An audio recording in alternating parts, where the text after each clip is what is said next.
that paper towel you usually use. Well, how good is Brazen? How good is Brazen? Shut your trap and I'll tell you. Hey, you can't talk to my mom like that. Shut up, punk, or I'll smack you on the back of the head with my class ring. Brazen paper towels eat spills for breakfast. One single sheet of Brazen will sop up a small, scummy pond. See that milk? Yes. Well, watch this, baby.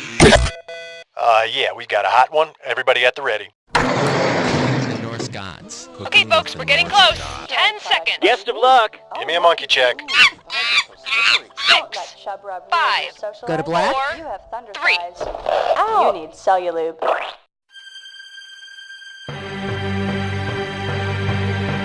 Hi, I'm Cookie Masterson. Who the are you?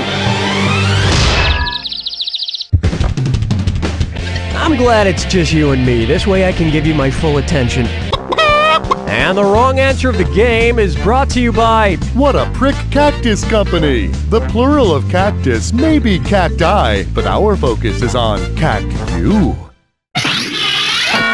All right, here goes nothing.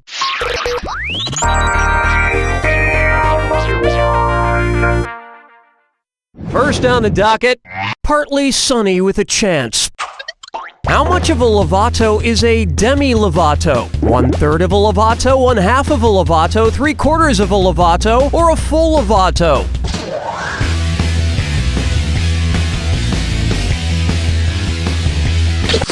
According to my calculations, 1/3 of a levato is 2/5 a Cyrus. Like they say, 3/4 of a levato only counts in horseshoes and hand grenades. I once got a full levato in the showers in 7th grade gym class. Believe me, a full levato is never the answer. It's so obvious. Demi means half, so demi-levato is actually half of a levato. Alright, bring me the levato!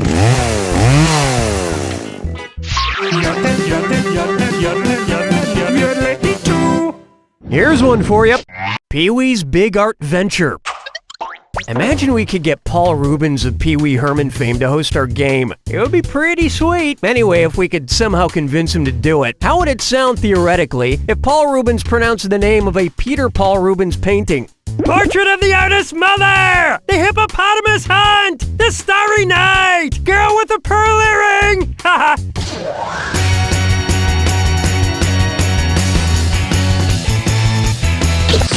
I know you are, but what am I? Let me guess, you meant to do that. Well, the Starry Night is big and bright. Deep in the heart of Texas. This would have worked. The Hippopotamus Hunt is one of the more famous paintings by Peter Paul Rubens, often referred to just as Rubens.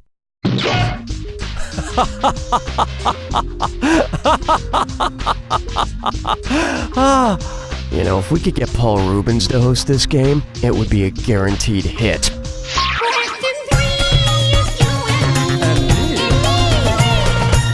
Take a good look at fashion you can believe in, and it's a dis or dat. I'm gonna read off 7 names. For each one, tell me if it's the name of a nonprofit humanitarian organization or a brand of designer jeans.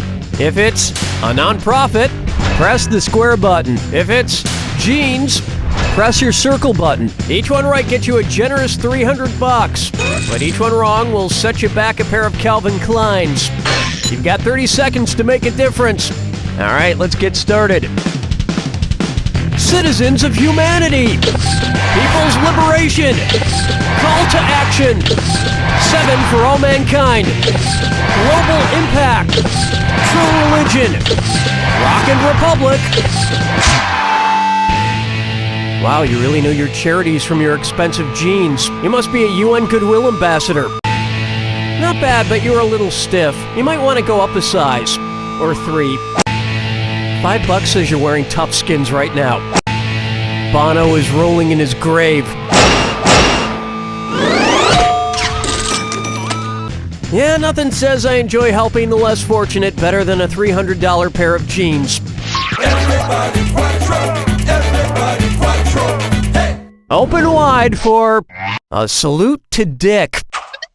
Did you know that the first Gap store opened in 1969, the same year Richard Nixon took office? If the Gap decided to honor Richard Nixon by keeping their stores open for the duration of the audio gap found on the Watergate tapes, approximately what would the store's hours be?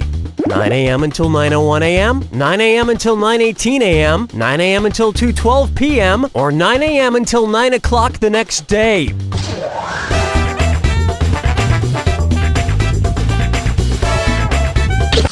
A minute? No, that's the gap in time from when Nixon took office and when he began sweating profusely. The gap in your knowledge is bigger than the flagship store, which is quite large. Looks like you're a day late and many dollars short. Here's what you meant to pick. The missing audio gap in the Watergate tapes was 18.5 minutes long, so the gap would be open from 9 until a little after 9:18. Coincidentally, that missing audio was just 18.5 minutes of Nixon telling Henry Kissinger how good his ass looked in khakis. Where's the vibe, girl? Rock my world, girl. Ooh, yeah. Here we have Nostra Awesome. Man, you know that Nostradamus guy who wrote all those quatrains that predicted everything that's ever happened? Turns out the dude even predicted video games. Because he never mentions it in his quatrains, which video game series did Nostradamus not predict? Doom, Quake, Battlefield, or Portal?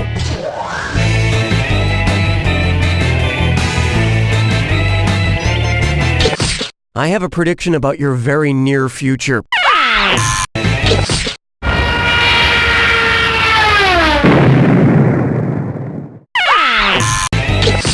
Believe it or not, Nostradamus mentions Portal twice in his writings. The dude was awesome. Want to see the right answer? Nostradamus mentions the words Battlefield, Quake, and Portal multiple times each, but he never mentions the word Doom. Now, he also didn't predict Tetris specifically, but he did say, beasts ferocious from hunger will swim across rivers. The greater part of the region will be against the Hister. The great one will cause it to be dragged in an iron cage, when the German child will observe nothing. And it's pretty obvious by that he meant Tetris. That brings a close to round one. Although your score seems to be stuck in neutral. Don't forget, in round two, all the cash is doubled. And lest you forget, the wrong answer of the game is still there for the taking. All right, you ready? Too bad.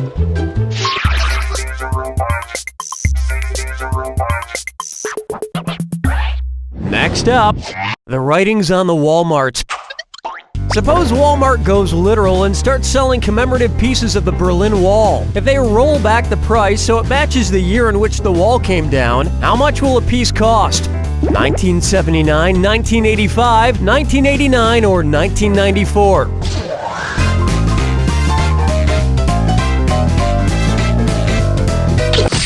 There seems to be a giant wall between you and a friggin' right answer.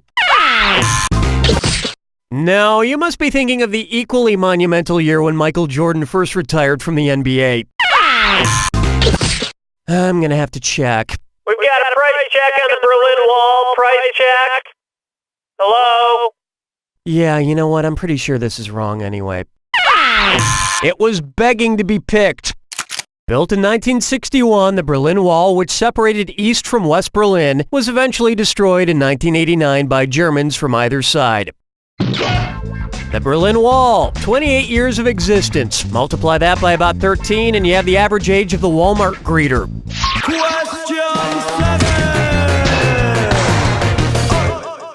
Here's a good one. You can Olympic your nose. Which of these events might occur if the Olympics were held on Olympus Mons? A biathlon through the Gobi Desert, figure skating in Antarctica, water polo in the Pacific Ocean, or mountain biking on Mars?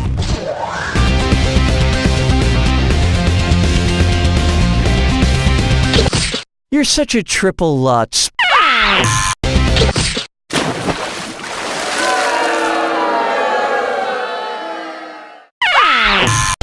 I so wanted you to pick this one. Olympus Mons, the largest volcano in the solar system, is located on the surface of Mars.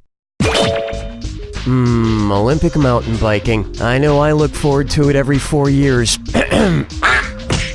Olympus Mons is not in the desert.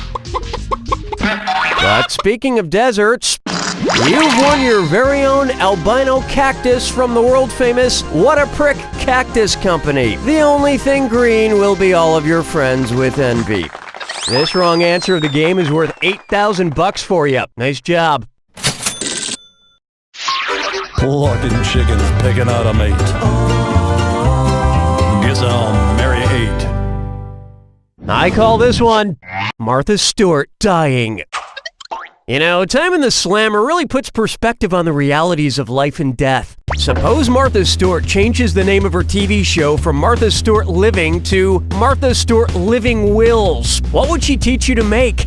A lovely death quilt that says everything goes to my spouse, a frilly apron with the words do not resuscitate, a funeral cake that says mom gets to distribute my stuff, or a lace doily that says don't take my things if I disappear. Watch the clock.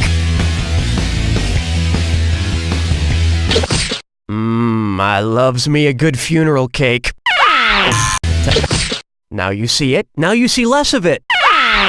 Now, everything goes to your spouse except the money you've got riding on this answer. I'll take that.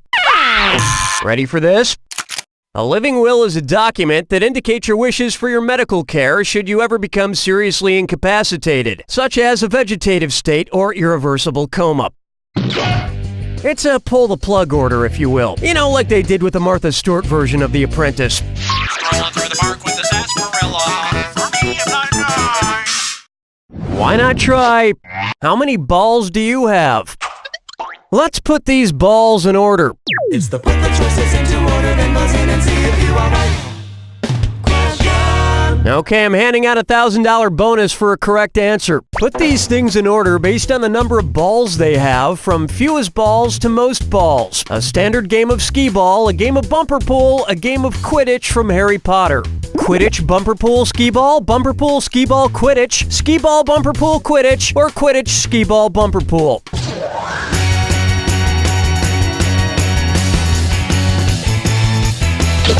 You need to get a better grasp of your balls. You've got your balls backwards. There are only so many balls jokes I can make. Fortunately, it's a lot. Oh, and for your answer there, you got your balls twisted. One right answer coming up.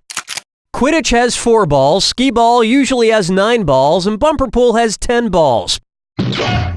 Now, a lot of people like to roll their balls when they play skee ball. I prefer throwing them overhand as hard as I can. I've been ejected from a number of Chuck E. Cheese establishments. Hold me, never let me go. Am I dreaming?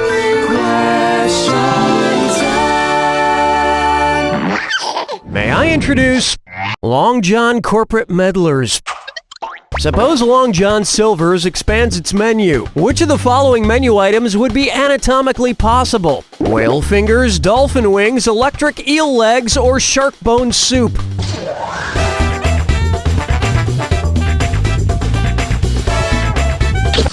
And this shouldn't come as a shock. A shark skeleton is made of cartilage. No bones about it. That dolphin just called you a moron. Here's where the money is. A whale's fin has 5 fingers. An order of whale fingers also comes with a complimentary 3-gallon bucket of barbecue dippin' sauce.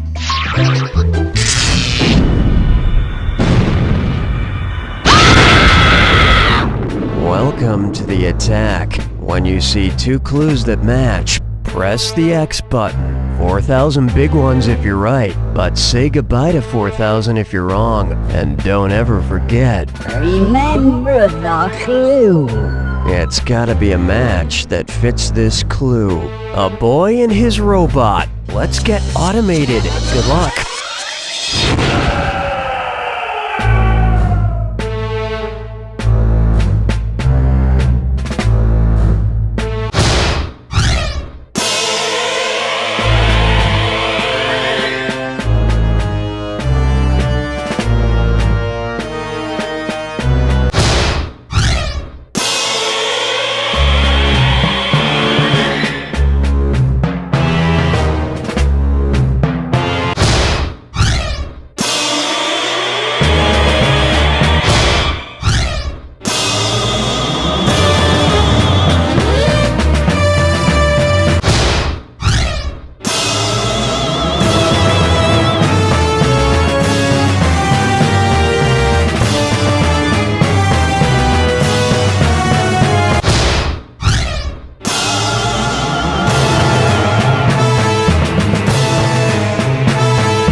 I'd be impressed if you weren't programmed to do that well. Yes, you think you're human, of course, that's the way we built you. But in reality, you're just a cold, unfeeling bucket of bolts that can spit facts and figures out of its metal head. Sure, you're smart, but do you know what it's like to laugh, to cry, to be slapped in the face for getting fresh? I feel sorry for you, I really do. You may feel like you did great, but you forgot one thing. You had to go ahead and steal fizzy lifting drinks. You bumped into the ceiling, which now has to be washed and sterilized, so you get nothing. You lose. Good day, sir. I said good day. It gives me great pleasure that after a long and demanding game of knowledge and skill, I can, after reviewing your performance, give a resounding meh. With your winnings, you can get one of the many killer apps at Applebee's. Will you pick the spicy jalapeno poppers or maybe the loaded potato skins? Why not both? Well, okay, probably not both. Better just to stick to one. Well, you know your robots, but not much else. This would indicate that you're either a huge nerd or... No, pretty much indicates you're a huge nerd. You know what hurts me most is that you knew what you were doing, but you went ahead and did it anyway. You know what? I'm not mad at you. I'm just really disappointed. What is the opposite of pitching a perfect game? Well, how about every batter on the opposing team hitting a home run, getting taken out in the first inning, and on your way back to the dugout, you get run over by a steamroller? Yeah, let's run with that. Let me guess, all of your intelligence is artificial? You don't know Jack! Good game, everyone. Donnie, what's next? Just give me the single if you want to proceed with continuation. I joined because I was looking for adventure. I joined because I wanted a challenge. I joined because I'm retired.